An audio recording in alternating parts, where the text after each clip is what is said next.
Welcome back to 2 Minute Tuesday, where I break down Cali real estate in plain English.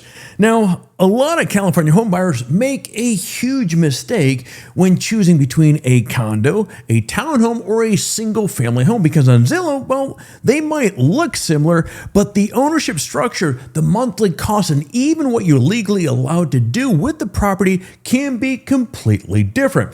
A $650,000 condo, a $750,000 townhome, and a $900,000 house aren't just different prices, they come with very different rules. Today, well, I'm going to break down what each one is and what you really own when you buy it. The hidden costs most buyers really don't realize, and which one makes the most sense depending upon your situation. So let's get on it. Now, the important thing to understand, a condo is not a building style, it's a type of ownership. So when you buy a condo, you own the interior of your unit. That's it. The walls, the roof, the hallway, the parking structure, the pool, the landscape outside your door, all of this is owned collectively by everyone in the building through the homeowners association. You own a percentage of those common areas, but you don't control them.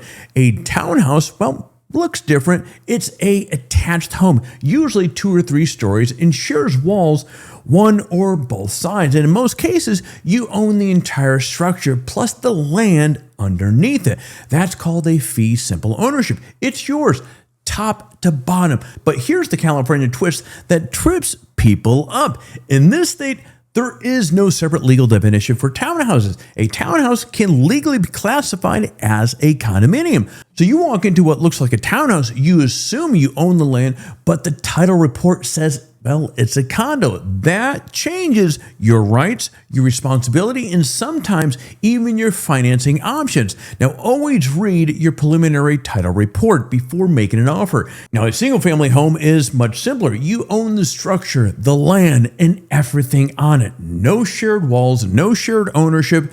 Now, here's where a lot of California buyers really get surprised.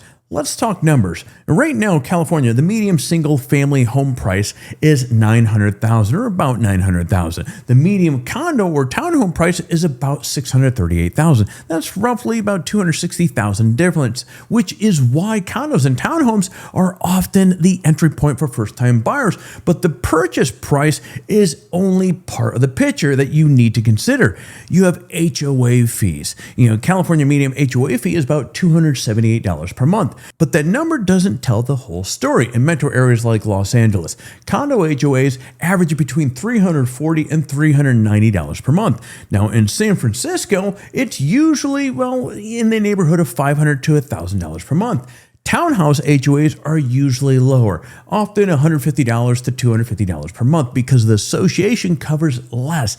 But before you panic about HOA fees, consider what they include. A condo HOA fee often covers the roof, exterior maintenance, structural repairs, building insurance, water, trash, and sometimes even amenities like a gym or pool. Now, if you owned, well, a single-family home, well, you're paying for all of that separately.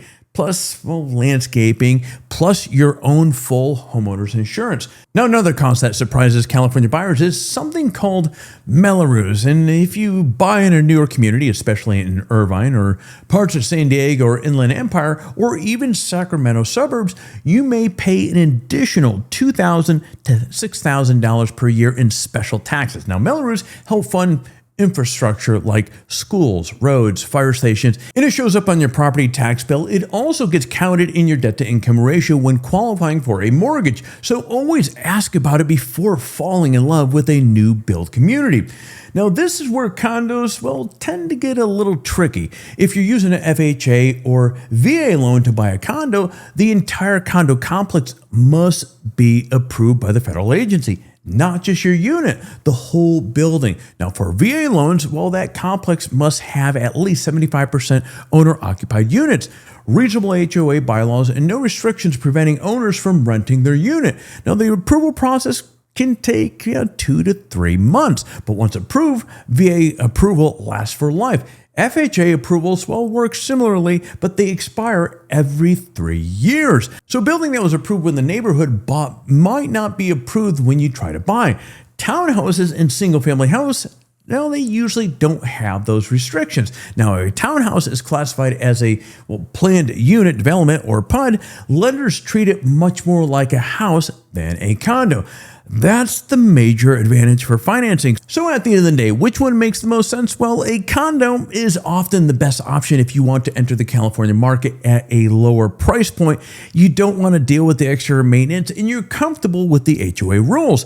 And right now, well, only 17% of California households can afford the medium single family home, but about 27% can afford a medium condo. So for many buyers, this is the most realistic path into the market.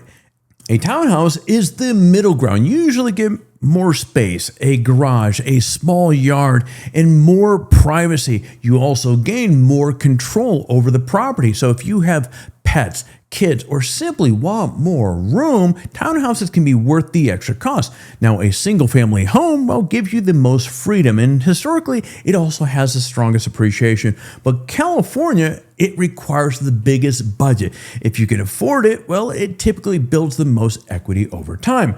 Well, bottom line, at the end of the day, the right property type really depends on your budget, your lifestyle, and where in California that you're buying. And each one has its costs that don't show up in the listing price. All right, friends, and as we wind down this video, I was curious, if you were buying in California today, which would you choose? Would it be the condo? Would it be the townhome? Or would it be the single family home? Let me know in the comments down below. And friends, well, that's going to be it for this week here.